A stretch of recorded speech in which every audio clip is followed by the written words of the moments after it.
नमस्कार विद्यार्थी आणि पालक मित्रांनो, रीनीटची तारीख जाहीर झालेली आहे।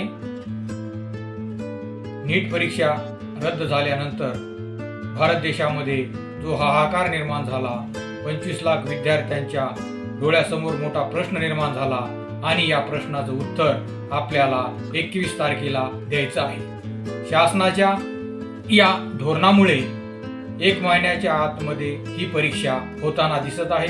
1 महिना साधारणतः कालावधी आता राहिलेला आहे। विद्यार्थ्यांनी कोणत्याही प्रकारे न घाबरता न डगमगता रीनीटला सामोरे जाणं गरजेचं आहे। आपला अभ्यास नियमितपणे चालू ठेवा। टेस्ट सिरीज जर कुठं चालू झाल्या असतील तर त्या टेस्ट सिरीज जॉईन करा आणि टेस्ट सिरीज जॉईन केल्यानंतर मनोधैर्याने मोठ्या ताकदीने रात्रीचा दिवस करून दिवसाची रात्र करून अभ्यास करा आणि रीनीटला सामोरे जा।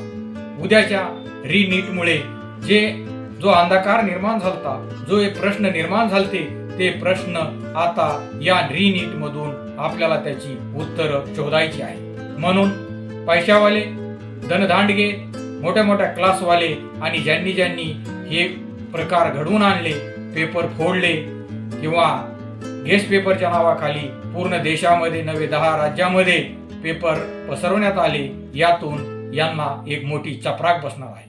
आणि असे काळे धंदे, गोरखधंदे करणाराला आज मोठं आव्हान निर्माण झालं आहे आणि जे विद्यार्थी यामध्ये सामील झाले त्या विद्यार्थ्यांचा पण आता गाशा गुंडाळल्याशिवाय राहणार नाही। पुढील परीक्षेमध्ये आपल्याला रँक नक्कीच चांगला मिळेल।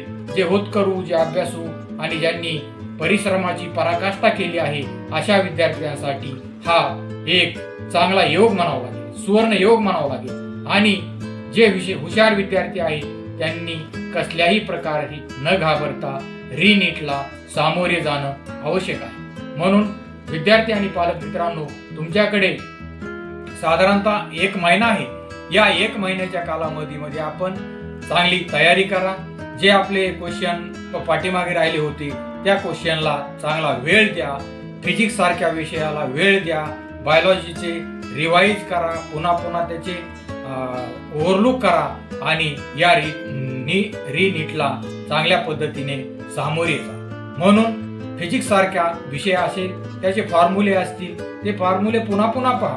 काही क्वेश्चन तुम्हाला येत नसतील तर ते सोडवण्याचा प्रयत्न करा आणि मोठ्या मनोधैर्याने, मोठ्या ताकदीने हा जो सुवर्णयोग तुमच्यासाठी ठेवलेला आहे त्या सुवर्णयुगाचं चांगल्या पॉझिटिव्ह प्रक्रियेमध्ये तुम्ही त्याचं रूपांतर करा आणि रीनीटला मोठ्या धैर्याने सामोरे जा। विद्यार्थी मित्रांनो, ही तुमच्यासाठी खरोखरच संधी आहे आणि त्या संधीचं रूपांतर चांगल्या पद्धतीने करा।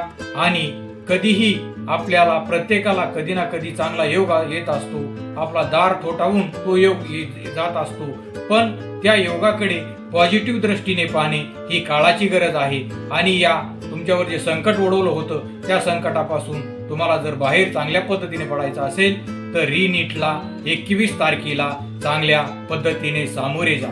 सर्व विद्यार्थी, पालक यांना रीनीटसाठी खूप खूप शुभेच्छा। धन्यवाद। हा व्हिडिओ जर आवडला असेल तर लाईक, शेअर आणि सबस्क्राईब करायला विसरू नका। पुन्हा भेटूया अशाच नवनवीन व्हिडिओमध्ये। धन्यवाद।